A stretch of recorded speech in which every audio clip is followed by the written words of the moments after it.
this video, I'm going to be getting an update from the captain of the most secure and private cryptocurrency going. Take the first step towards online privacy. Get NordVPN.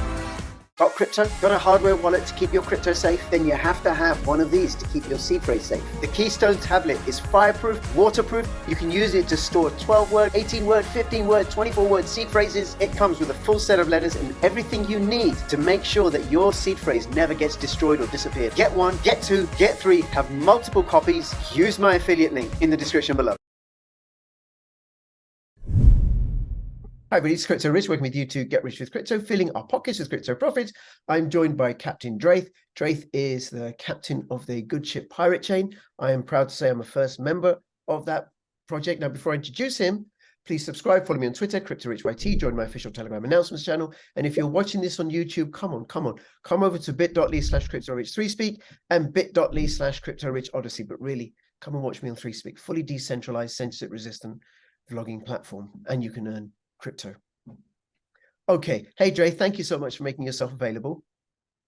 Yeah, thanks for having me. Do you want to say, for anybody who doesn't know, do you want to say a little bit about Pirate Chain, what it is, and why you and I both think it's way, way more secure and private than Monero?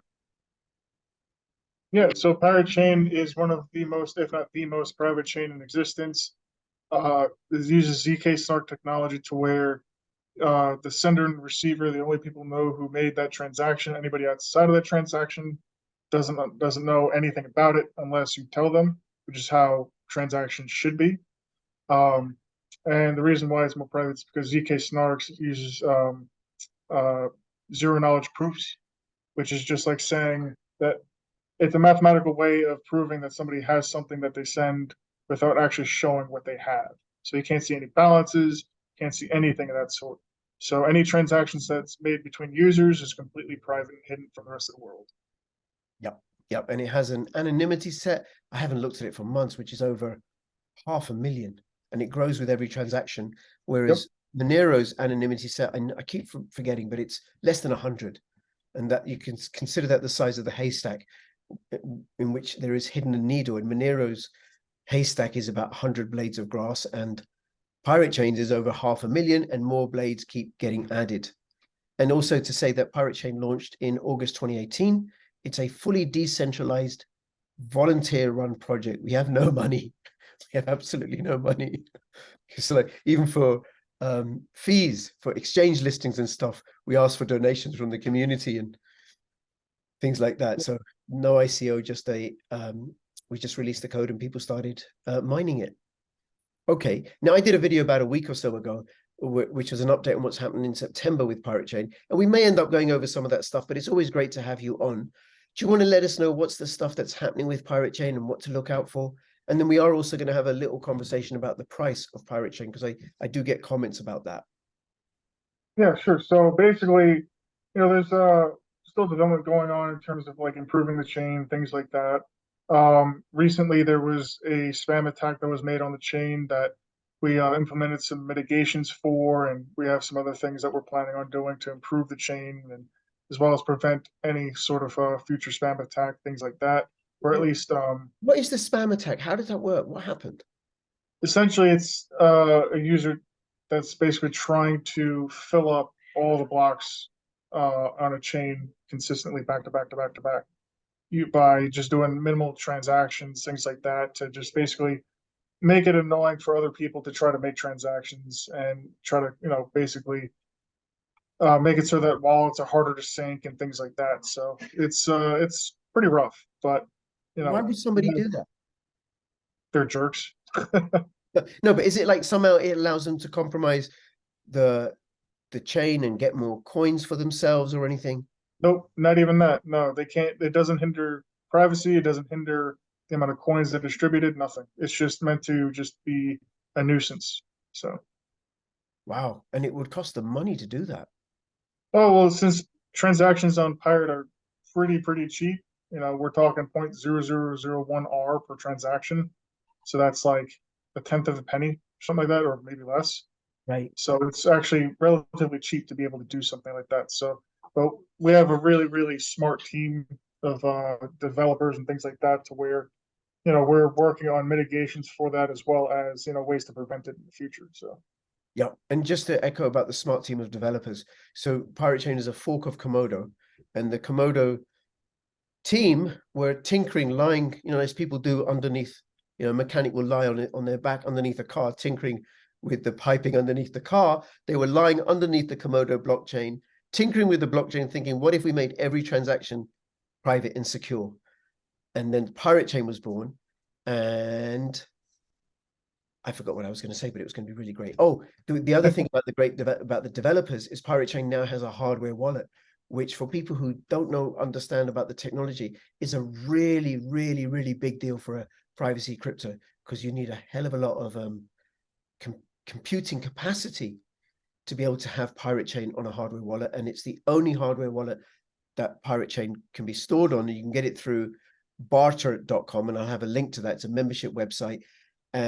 And then also it's going to become a multi-currency wallet as well. So you'll be able to store Bitcoin and other cryptocurrencies on a hardware wallet where you can keep Pirate Chain. potentially, that's totally up to the developer, but the developer is actually part of the team too. He's super, super smart, and he worked on it for over a year, actually getting everything right and getting it mass produced, things like that. So it's just fantastic what people are able to do on their own, might I add, when they're passionate about something. Yep, yep. And then people like myself and others, if people just end up joining the crew just through their own voluntary efforts. Yeah, hey, I want to be involved, I want to support this project, and then people start doing stuff and hey, come on board. Yeah, that's the best thing about having a community project. You can just join and help out if you're passionate about it, and just see the thing that you're passionate about grow with your help. Yep. Okay. So you've been working. So the team been working on the Pirate Chain blockchain to make it spam proof, so that somebody else doesn't waste their pirate sending lots of tiny transactions. What else? Yep. So Armada's gotten a massive overhaul and update. So the website armada.com, armada.com, is a directory of websites for places that accept Pirate Chain as a form of payment, things like that. So that's continually growing. And now that it's gotten its overhaul, it's a lot easier to find stores and things like that. So it's a beautiful website now, beautiful website. So hats off to Seiko and all of them that worked on it and stuff.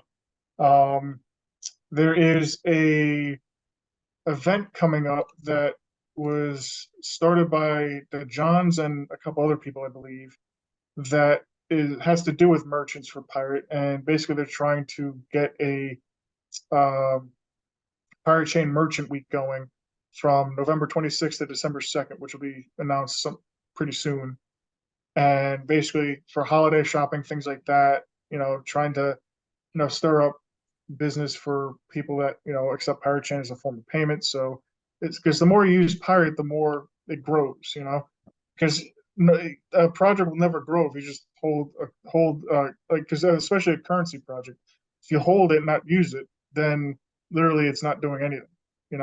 So if you use it for its intended purpose, like Pirate, which is to spend it, by spending it in stores that accept Pirate Chain, more stores will start accepting it because it's being used more, and it's just a snowball effect at that point. So literally, I'm really hoping that this kicks off really well, because it's a great idea by the Johns and all of them to do something like that and promote something like that. So it'll be something that's really good for the community as well. Yeah, so that's from November the 26th to December the 2nd. And you said Yep. the holiday period for those outside the US, that's the Thanksgiving period, which is a big, big deal in the United States. Yep. Okay. And Black Friday. Yeah. So I'll have the links. I'll have the links to armada.com as well as Pirate in the description below. Okay, that's very cool. So anything else?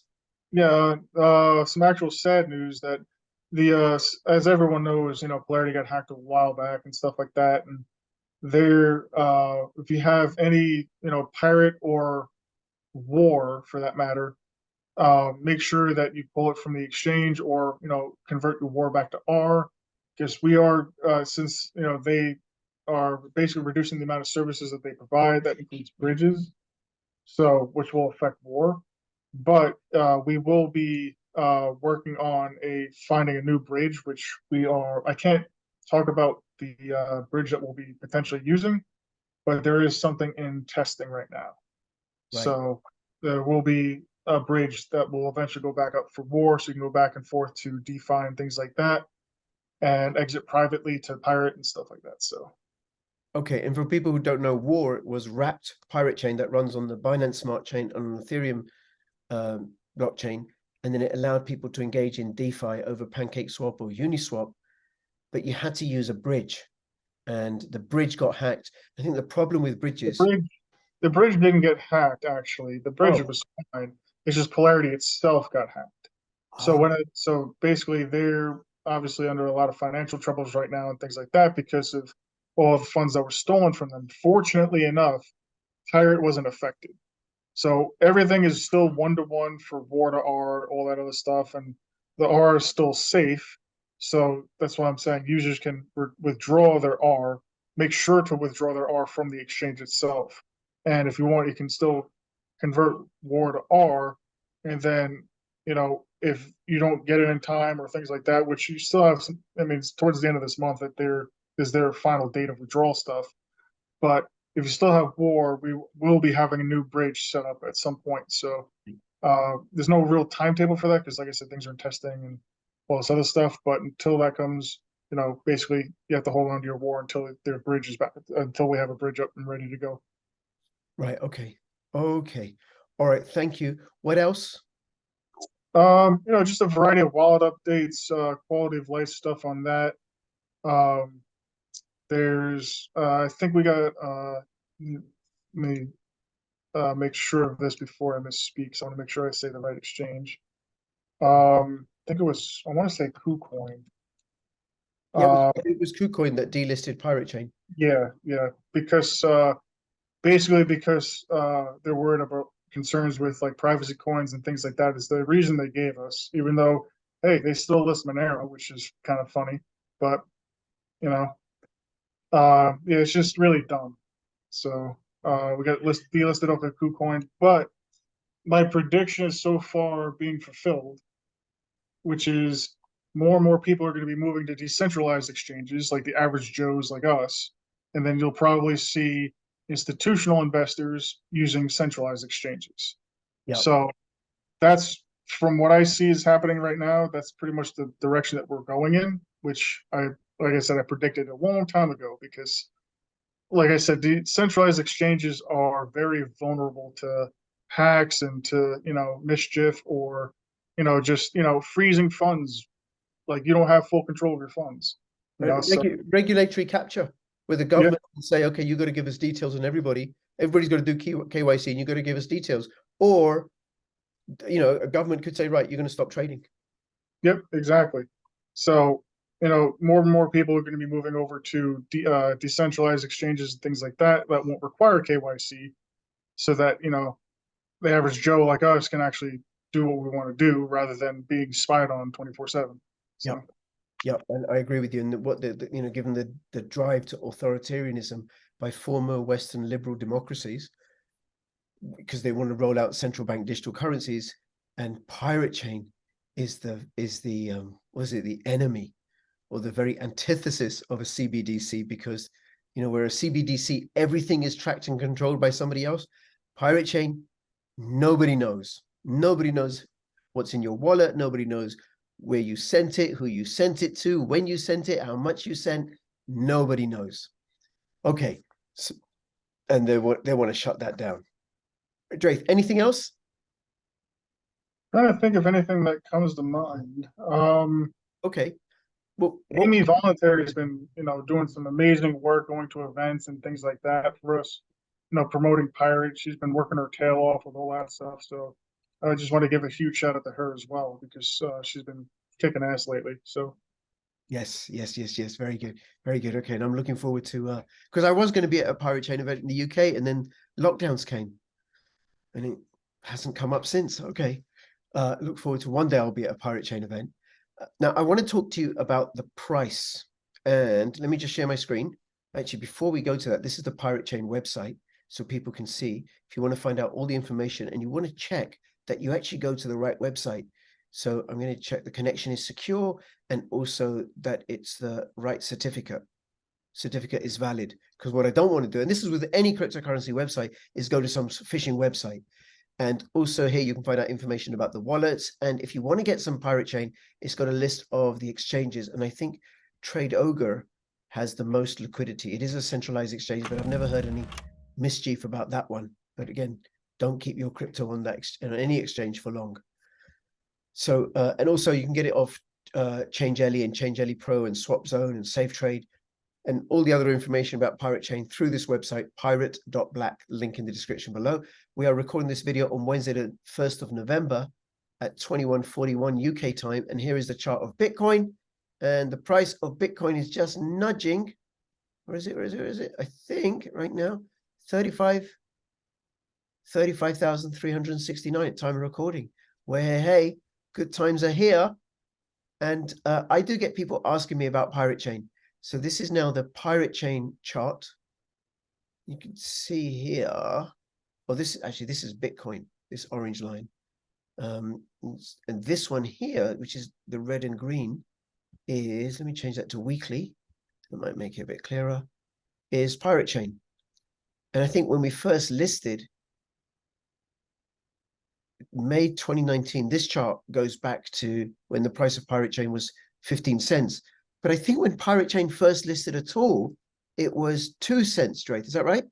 That's correct. It was 2 cents. It went up to 5 and back down to 2. So it was 2 cents for a very long time. Yeah. And then it eventually hit about like 5 to 8 cents and then about 10. And it was holding around 10 for a little while. And then from 10, it went to like 50 cents, then to skyrocketing. So, yeah. I mean, here it was just silly, but then Bitcoin was pretty silly at this period as well, about 65,000. And altcoins, in my opinion, they follow Bitcoin, but they lag behind Bitcoin. Bitcoin goes up, and then later on, altcoins go up. And right now, and then here, there was a big group of people came in, bought up loads and loads of Pirate Chain, drove the price up, people cashed out, Bitcoin crashed at that time, and then went back up to 69,000. Pirate Chain had a little sort of pump, but not much. And right now it's about 15 cents. But then this is what it's like in the bear market. But Bitcoin's picking up, as you can see here.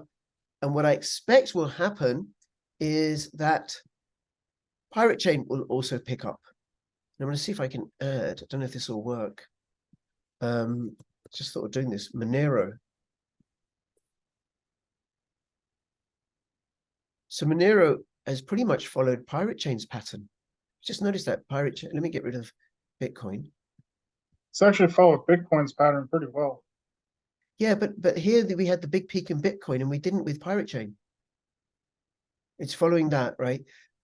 Yes, you're right. It has followed Bitcoin's pretty well. But then Monero has much larger market cap, and people know about it more, and it's been around much longer. I think 2014 it launched. I remember I bought my first Monero for less than 50 cents back in the day. Oh my So God. here's something to try and do. No, I would never compare it to the dollar. I always compare it to Bitcoin. So instead of pirate to USD, do pirate to Bitcoin, and then do the same thing for Monero. Let's have a look. Let me get rid of that. How do I do that? Okay, so that's gone out here. By the way, this is CoinTrader, which is free charting. Monero Bitcoin. Oh, there it is. Oh, Monero's wild against Bitcoin. This is See, that's a more accurate representation. Yeah. Pirate Chain is pretty steady, but Monero went up, Bitcoin's low, Bitcoin goes up, Monero crashes relative to Bitcoin. And here it's followed Pirate Chain's price. That's interesting because Pirate Chain went up and then dumped. Monero also went up and then dumped. But So here, Monero has recovered while Bitcoin was in the doldrums. And now people. The reason why you'll see this like that is because now you'll actually realize that anytime Bitcoin goes up, Monero's price in Bitcoin goes down because people are offloading that Bitcoin or that Monero to cash in on the value that it's, because it's going up. So as you can see, when Bitcoin skyrocketed, the price in Monero, in terms of Bitcoin, shot down because all the stuff cashed out. So when you see Bitcoin going back down, people are starting to accumulate Monero again because the price is down, therefore driving the price in Bitcoin back up. Right, they're moving from one to the other, chasing the price. Whereas with Pirate Chain, we don't have that correlation. Yeah, it's pretty steady. Yeah. Yeah. Part of that has to do with just, the sheer amount of people in Monero compared to Pirate. But at that same point though, like the thing is that, Monero is just obviously way more known than Pirate. But again, one thing I want to reiterate is that, as the team in Pirate, we're not focused on price, we're focused with technology. So, there's never going to be any price predictions that come from us because honestly, we care more about Pirate and using that as a currency rather than the price of Pirate. Price typically follows technology and things like that. So as we develop, whatever happens, but typically price follows technology. Yeah. But one thing that is a good indicator of whether or not a project is solid or not is in times like this where, especially when Bitcoin was like 20K or whatever, you'll see a lot of projects just stop developing because they just care about price and nothing else. They just want to cash in on all that stuff. Whereas with Pirate, we're continually developing, we're continually working, and we'll be around for the long haul, as opposed to a lot of other projects. And you'll see, a lot of other projects just kind of falter and just die out because, the market's not in good conditions and they're like, oh, well, I guess my time's done. You know what I mean? Yeah. So. Yeah, no, that's very, very good. Very good. And also we don't control price. That's the market determines that. We don't have any say on it. I think we would all love Pirate Chain to be worth 100, to be more valuable than Bitcoin. I'd like that, but I don't get to say. And one other thing that I noticed is that the RSI is in oversold territory, which usually means that price is going to turn, but it's way, way too low. So yeah, I leave charting to way smarter people than me. So well, I'm not as smart as you, Draeth, to leave it alone to smarter people than me, right? Okay, so people want to do their own research, right? I don't trade, by the way, just so you know. I think I can read charts, but I don't trade. But thinking I can read charts isn't the same as actually being able to read charts. So very good warning there, Draeth. Draeth, anything else you want to say before we finish up? yeah, in regards to what we're just talking about, the one thing I will say is that, don't follow hype. Don't go in with the expectation of, oh, I'm going to go into this random project that I did very little research on that's been around for 2 weeks expecting to be a billionaire. Go into projects that you truly, truly believe in. Yeah. Especially if it's a community project, join in and actually try to help out. I mean, by basically me committing as much time as I have to Pirate, especially in the very beginning, I've learned so much, not just about, what I was helping out with Pirate, but just about technology in general and how crypto works and all these nuances between everything. And I've made some lifelong friends along the way. And I mean, it's an amazing experience to be in crypto, so I highly recommend, trying to help out community projects or be more involved in the day-to-day with various projects, especially if that's your cup of tea, so. Yeah, absolutely. Absolutely. Find a project, do your own due diligence, check it out, one that has real utility. Don't sell your partner and your children and your house and your underpants and everything to invest in that project, no more than you can afford to lose. And stay the course. Patience pays in the crypto space. I found an email that I sent to a dear cousin of mine who works in the banking sector. And I said to him, I think you should get into this, and here's how you do so. Go to this website, you buy it from here. He said, yep, I'm going to go and get some. I'm going to do this. That was back in May 2014. Oof. And I was telling him about Bitcoin, and it was $450, and he didn't buy it. He bought some a bit later on, and then he cashed out when he doubled his money. Patience pays in the crypto space. Come back to me And let me know how your pirate chain is doing in 4 years' time, in 8 years' time, in 12 years' time. That will be interesting. All right, Dre, thank you so much. I'll have all the links in the description below. If you want to go join the Discord group for Pirate Chain or Telegram, get involved. I invite you to do so. And between now and when I see you next, please keep filling your pockets with privacy and with freedom. This is Crypto Rich and Crypto Draeth signing out. All the best. Bye-bye.